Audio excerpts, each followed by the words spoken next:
Hi everyone, in front of me I've got Samsung Galaxy A25 and let me share with you how to reset all settings on this device. So let's start with opening the settings, and here we have to scroll down to find the general management. Let's tap on it.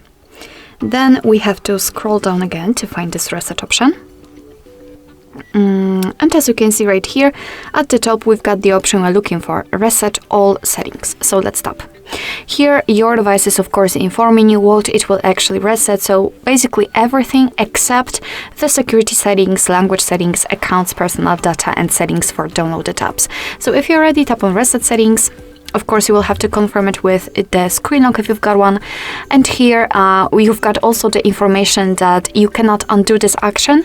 The changes cannot be recovered. And to apply the new settings, your phone will be restarted.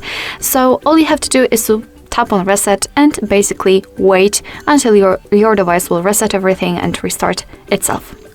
Alright, so that will be all. Thank you so much for watching. I hope that this video was helpful, and if it was, please hit the subscribe button and leave the thumbs up.